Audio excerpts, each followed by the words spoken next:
15 years ago, pretty much to the day, more or less, Graham was a full-time teacher. I was a part-time teacher. We had a gorgeous but lively 2-year-old. And we met someone on a beach mission in Whitby who wasn't a McGowan. And she pretty much said to me, you and your husband need to go away and think about being in full-time ministry. So because she was Northern Irish, we duly went away and thought about being in full-time ministry. Fast forward 15 years and Graham is full-time in ministry. I am part-time in ministry. And we have a still very lively 16-year-old. So what happened in those 15 years? Lots and lots and lots of things. When I was writing this down the other day, I was gobsmacked. Pretty much something has changed significantly every year for the last 15 years. I'm just going to give you a snapshot. I'm not going to walk you through it. Otherwise, you'll feel sick from the roller coaster. So in that time, we have moved house 4 times. Graham has had 5 different jobs of different variations. I have had 4 different jobs of different variations. And by variations, I mean different hours, different employers, but always less pay. Our son has been in 4 different schools. We've been through the emotional roller coaster that is getting an ADHD diagnosis. We've been through COVID, as have we all. We've had 1 emotional breakdown in that time, and we have planted 2 churches. The current one was in 2017. We planted with 10 people. Just after COVID, we had 7, and now we are motoring on, but you'll hear more about that later. So clearly, God has been at work, because even though I still don't like change, and I still like to use the same loo, God has changed me. As I was thinking about this, I was thinking about what have I learned. And these are some of the things that I've learned. The big one, the massive one, the one that I keep coming back to again and again and again. And Graham's giggling because it's something that's repeated often in our church. We have a little saying, God is always sovereign and God is always good. And we repeatedly repeat that to one another, to ourselves, as we go through life. God is always sovereign and he's always good, whatever the circumstances. Always good. I don't think anyone would say that the death of a parent was a good thing. My mum passed away nearly 30 years ago. She was not an easy woman by any stretch of the imagination, but she was my mum and I loved her. And so it was painful. But as I've gone through life without her, I've realised that actually God was kind to me. My mother would have been impossible to live with had she stayed alive. And that is God being good. At the time, did I think it? Absolutely not. Now, most days, I do. God is always sovereign.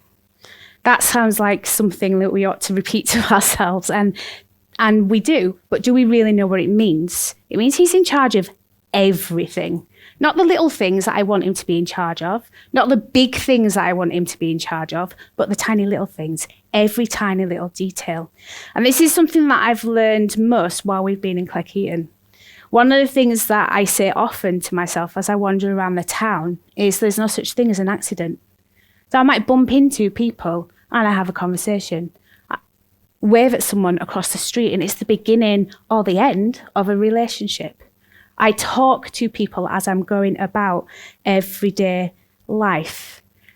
The school that we got our son into when we first moved, we had no knowledge of the area. We put him into a school that we thought would be a good one. It's now the school that we meet in. It's the school that Graham's a governor in. It's the school that I do a lot of volunteering in.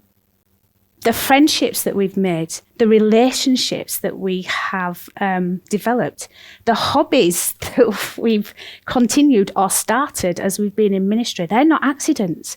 They lead us to people who need to know about Jesus. God is always sovereign and he's always good. But the big thing I think that I've learned about change, and I think it's something that we're not very good at, something that we don't like to think about, is that as Christians, we should be constantly changing. Change should be a constant, because change really is sanctification. It's how God makes us like him, and therefore we should be constantly changing every day. And those changes are often the most slow, the most painful, but they are joyful, they are necessary, and they're how he deals with us. So, how do we deal with change? I'm really bad at it, let's be honest. I'm pretty good at throwing a tantrum. I'm pretty good at getting angry when things don't go my way. I like to hide. I like to try and compromise. If you ever try compromising with God, it's a fun conversation. It doesn't get you anywhere. And, the old favourite, run away. Read Jonah. It's not a good thing. So what has the Lord taught me over the last 15 years as I have navigated, or as he actually has navigated through all these different changes? I've been reading through very slowly Exodus, Leviticus, Numbers and Deuteronomy since September. And the recurring phrase in those books is, remember the Lord your God who brought you up out of Egypt. Remember the Lord your God who brought you up out of slavery. That has been amazing. That's something that we have to do. We have to remember what the Lord has done. We have to remember that the Lord has saved us. We have to remember, another one of my favourite Bible verses, that the Lord will never leave us nor forsake us. That's Joshua 1 verse 9. One of the things that I've taught myself to do is to actively remind myself that God is sovereign and God is good, not just by repeating it to myself lamely. We can all do that. We can all say, yes, God, you're sovereign. Yes, God, you're good. But I'm still going to throw my dummy out of the pram and have a kick off because you're not letting me do what I want to do. Instead, we need to think about God's good character. We need to remember who he is and what he has done for us. We need to sing.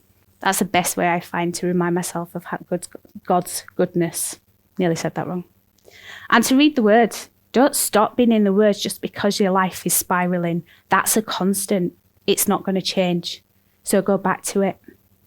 One of the things that I go back to repeatedly is Ephesians 1. If I'm having a let's not do this change God moment, because Ephesians 1 is full of the promises that we have in Jesus. We're adopted, we're safe, we're secure. We are his children and he wants what is good for us. One of the other things that we have in our house, Matt Fly's having a bit of a revival, isn't it? So one of the famous songs, Matt Fly is, let me say this wrong, so if I say it the wrong way around it, I'll spoil it. It's all about you.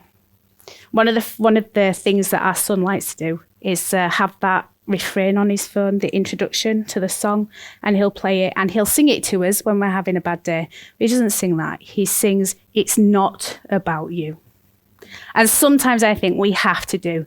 Change is, don't get me wrong, change is big, change is scary.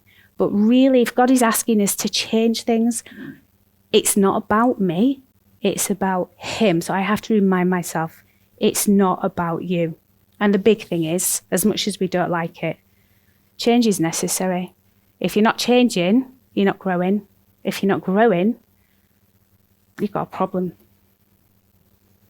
So, some questions for you to think about as you are pondering ministry. Feel free to come and ask me about anything like I've said. Feel free to challenge me about anything. But please do take these questions away and think about them. Do you know what your fears are? Do you know what your idols are? Because they're the things that are going to trip you up when change comes. Do you know where your security lies? Again, that's another one that'll trip you up when change is there. Do you know how much of a control freak you are? That's one of the lessons that I've learned over the last 15 years. I thought I wasn't. Oh boy, I am. Do you know what your temptations are? Do you know what your sin tendencies are? If you're married, do you know your spouses? How well or deeply do you know the Lord? How often do you sit under his word and praise his name? How do we deal with change? We remember that change moves us out of our comfort zone and it makes us more dependent on Jesus, which makes us more like him. So change should be embraced. Change should be, if you can, enjoyed, but it should always be something that we use to remind us that God is always sovereign and always sovereign and always good. Thank you.